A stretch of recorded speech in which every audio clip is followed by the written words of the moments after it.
Hello and welcome everyone. तो कैसे हैं आप लोग। मैं शोभित सर एक बार फिर से आप सभी का स्वागत करता हूं आपके अपने यूट्यूब चैनल कंप्यूटर पुर पे। तो आई होप आप सभी लोग बहुत ही ज़्यादा अच्छे होंगे और अच्छे से पढ़ाई कर रहे होंगे। तो जैसा कि आप सभी लोगों को पता है कि हम लोगों का टॉपिक चल रहा था पर्यायवाची शब्द। इसमें हम लोगों ने लास्ट वीडियो में पूरा चा वर्ग कंप्लीट कर लिया था। इस वीडियो में हम लोगों को टा वर्ग देखना था। तो चलिए देखते हैं आज का वीडियो अपना। ये क्या है, फर्स्ट टक्कर। कहा नहीं जाता दो गाड़ियों में हुई टक्कर, मतलब क्या हुई, मुठभेड़। क्या हुई, दो वाहनों में हुई भीषण मुठभेड़, मतलब टक्कर। ठीक, जैसे हम लोग लड़ाई भी कह सकते हैं। ठीक, या लड़ाई कहते नहीं, चलिए मुकाबला कर लीजिए, वही मुकाबला का मतलब ही एक तरह से लड़ाई ही हुआ। या स्पर्धा भी से कह सकते हैं, मुकाबला को हम लोग एक तरह से स्पर्धा भी कह सकते हैं। परंतु स्पर्धा और लड़ाई में अंतर यही होता है, अगर इसका आ जाए स्पर्धा ऑप्शन तो स्पर्धा आपको नहीं लगाना है। पूछे क्यों। स्पर्धा में कोई एक निर्णायक होता है, लड़ाई में कोई निर्णायक नहीं होता है। स्पर्धा में एक लिमिट पर गेम होता है, लेकिन लड़ाई में कोई भी तरह की कोई लिमिट या कोई भी अनुशासन नहीं होता है। तो ये चीज़ ध्यान रखिएगा। ठीक, फिर नेक्स्ट है टांग। क्या है, टांग, वही अपना लेग जो हम लोग के पास है। तो इसे हम लोग पाँव भी कहते हैं, पैर भी कह सकते हैं, टंक भी कह सकते हैं, चरण भी कह सकते हैं। और कई कई स्थानों पे कुछ बुकें हैं जिसमें हम लोग अपनी गांव की या अपनी भाषा में हम लोग गोर कहते हैं, तो वो भी कहा जा सकता है, परंतु लिखा नहीं गया, आप लोग ध्यान रखिएगा। फिर नेक्स्ट देखते हैं टीका। क्या है, टीका, जिसमें फर्स्ट है तिलक। क्या है, तिलक। कहा नहीं जाता तिलक लगाया कीजिए या टीका लगाया कीजिए। और टीका और तिलक चिन्ह एक तरह का होता है, प्रतीक।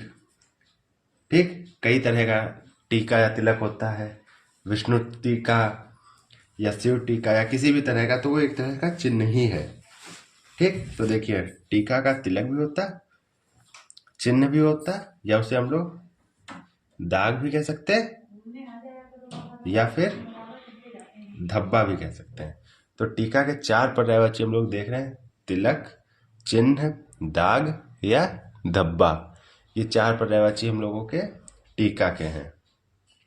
ठीक, फिर नेक्स्ट हम लोग का टोना। ठीक, टोना या इसको हम लोग कह सकते हैं टोटका, जादू कह सकते हैं, या फिर काला जादू भी कह सकते हैं, या यंत्र मंत्र भी कह सकते हैं, या फिर इसको हम लोग क्या कह सकते हैं, या फिर इसको हम लोग कह सकते हैं क्या, लटका। ठीक, क्या कह सकते हैं, लटका। तो ये टोना के चार हुए, टोटका, जादू, यंत्र मंत्र, लटका।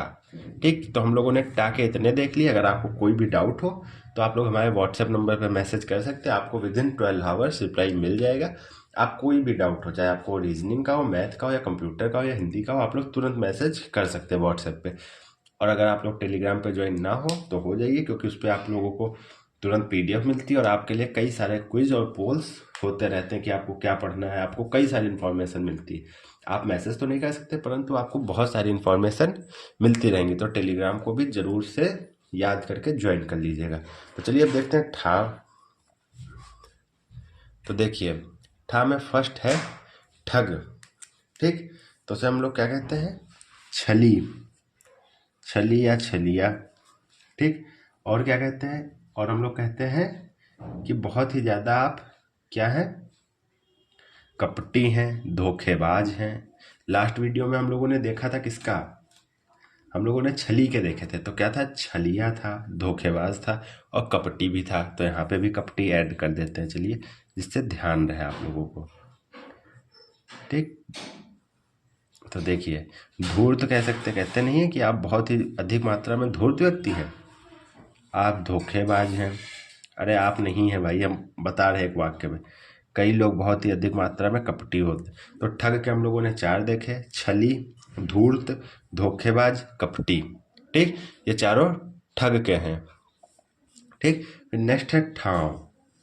क्या है, ठाव। ये वर्ड ज़्यादातर गांव में या क्षेत्रीय भाषा के रूप में लोग यूज करते हैं कि ठाव। ठाव का मतलब होता है मेन तरह से ठिकाना। ठीक, और जब कहीं स्थान पर आप ठिकाना डालेंगे तो वो कोई जगह ही होगी या कोई स्थान ही तो होगा। ठीक, तो ठाव का मतलब ठिकाना से होता था कि रुकना या ठहरना। नेक्स्ट हम लोग का ठिंगना। क्या है? ठिंगना। ये ठिंगना हम लोग छोटे व्यक्तियों को कह के चिढ़ाने के सेंस में यूज करते हैं। जैसे आपका कोई मित्र छोटा है तो उसे हम लोग कहते हैं आप तो ठिंगने हो, आप नाटे हो, आप बौना हो। कहा नहीं जाता है आप बौना है या लंबा है। तो उसी तरह से उसे ठिंगना चिढ़ाने के सेंस में यूज किया जाता है। तो ठिंगना वो क्या होगा? बौना। क्या होगा? बौना। वामन। वामन इसलिए कहा जाता है क्योंकि विष्णु भगवान का एक अवतार हुआ था वामन, सनातन धर्म में। तो वामन अवतार जो था उसका कद बहुत ही छोटा था, एक तरह से आप बौना कह सकते हैं। परंतु ईश्वर है तो उन्हें कोई बौना नहीं कहेगा, उन्हें वामन कहा जाता है। अब मत्स्य अवतार हुआ था, ठीक, तो थे तो एक तरह की मछली ही, परंतु मछली उन्हें नहीं कहेंगे, वो ईश्वर है तो उन्हें हम लोग मत्स्य अवतार कहते हैं। ठीक, तो वामन एक तरह से बौना टाइप का ही था, उनका कद बहुत कम था। तो ठिंगना का क्या? वामन भी होता है। या ये तो आप सभी लोग कहते हैं अपने मित्रों को, जिसकी हाइट कम होगी आप सभी लोग कहते ही होंगे।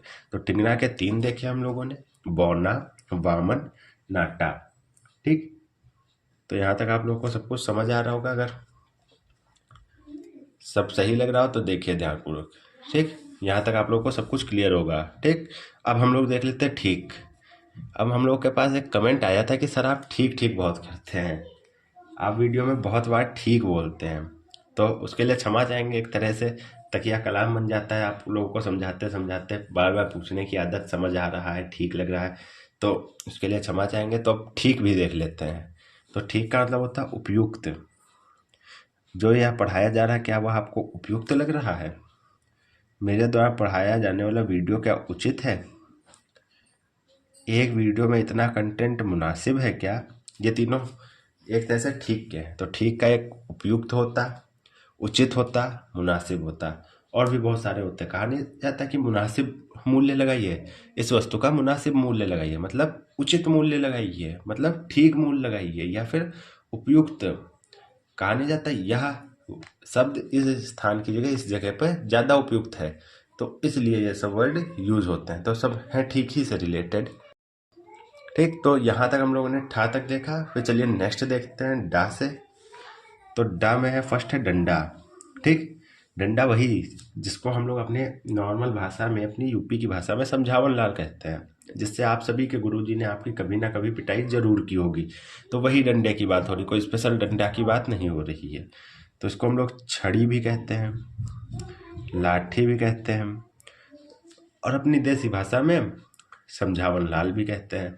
और भी बहुत कुछ कहा जाता होगा आपकी भाषा में, आपके क्षेत्र में, क्योंकि बताया पहले ही जा चुका है। कोस कोस पे बदले पानी, 4 कोस पे बानी, मतलब कोस कोस पे पानी बदल जाता है और 4 कोस पे बानी, सब कुछ चेंज हो जाता है। तो इसी प्रकार से। ठीक, नेक्स्ट है भेंट या उपहार। ठीक, तो डंडा के 2 देखे, छड़ी और लाठी, और डाली का भेंट या उपहार। और डंडा का एक पूछा जाता है कभी कभार, तो देख लीजिए। अच्छा होता है सोंटा। सोटा, ये भी ध्यान रखिएगा, ज़्यादा इंपॉर्टेंट नहीं, परंतु कभी कभार पूछा जाता है तो इसे ध्यान रखिएगा आप लोग।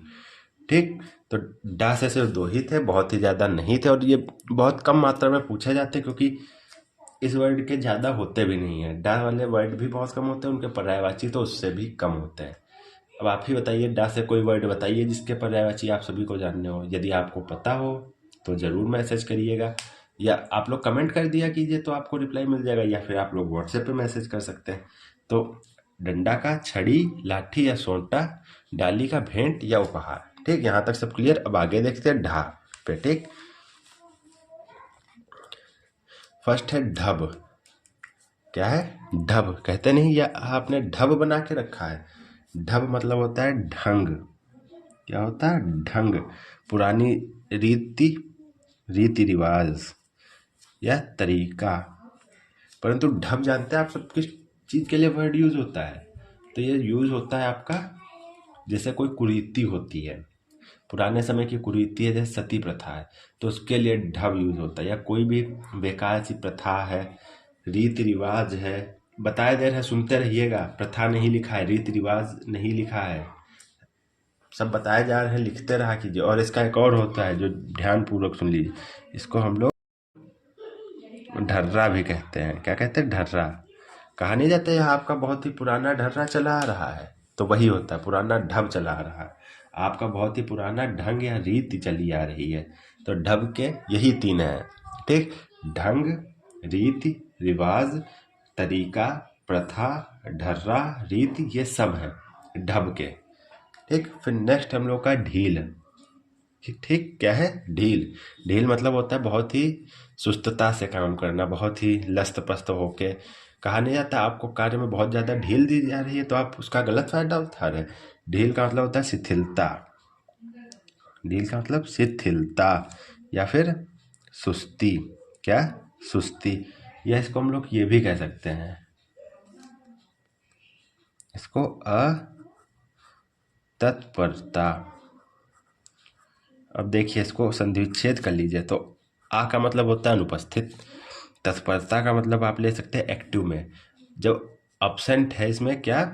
एक्टिवनेस। अनुपस्थित है इसमें सक्रियता। हिंदी में भी बताएंगे, इंग्लिश में भी बताएंगे, जिससे आपको बाई लैंग्वेज में समझ आए। इसमें जब अनुपस्थित है सक्रियता तो क्या होगा? अतत्पर। या क्या होगा? अतत्पर। तो इसे कहा जाएगा अतत्परता। तो ढील के क्या है? शिथिलता, सुस्ती, अतत्परता। ध्यान रखिएगा ये जो एक्स्ट्रा लिखे जा रहे हैं याद कर करके मुझे ध्यान आते जाए उतना मैं लिखता जा रहा हूँ। जितना मैं पढ़ाता हूँ उतने ही ज़्यादा ध्यान आते जाते हैं, तभी मैं बीच बीच में लिखता जाता हूँ। ये मेरी पूरी टीम लिखती है, ये मैं खुद लिखता हूँ जो ध्यान आते आते हैं इम्पोर्टेंट। तो ध्यानपूर्वक देखा कीजिए वीडियो। फिर नेक्स्ट है ढोर। क्या है? ढोर। ये आप सभी लोग कहते होंगे, ये हम लोग ज़्यादातर चौपाया के लिए कहते हैं। चौपाया क्या हो गई? जैसे गाय, भैंस, बकरी, घोड़ा, गधा, खच्चर, ऊंट, ये सभी चौपाया में आते हैं। तो इन सभी को हम लोग ढोर कह सकते हैं। क्या कह सकते हैं? ढोर। या इन्हीं को मवेशी कह सकते हैं। क्या कह सकते हैं? मवेशी, जिसे हम लोग इंग्लिश में कैटल्स भी कहते हैं, ठीक। तो ये ढा वाला भी यहाँ कंप्लीट हो गया, डा कंप्लीट हो गया, ठा। और ऊपर सबसे हम लोगों ने, जैसा कि आप सभी लोगों ने देखा, आज हम लोगों ने अपना पूरा टा वर्ग कंप्लीट कर दिया और करीब 400 से ज़्यादा हम लोगों के पर्यायवाची शब्द हो गए हैं। अब नेक्स्ट वीडियो में हम लोगों को देखना है ता वर्ग। तो मिलते हैं आपसे नेक्स्ट वीडियो में। अगर आपको वीडियो अच्छा लगा हो तो वीडियो को लाइक करिए, चैनल पे नए हो तो चैनल पे सब्सक्राइब कीजिए, अपने सभी फ्रेंड्स के साथ करिए शेयर। और मिलते हैं आपसे नए वीडियो में जल्दी ही। तब तक के लिए जय हिंद, जय भारत, भारत माता की जय। मिलते हैं जल्दी ही।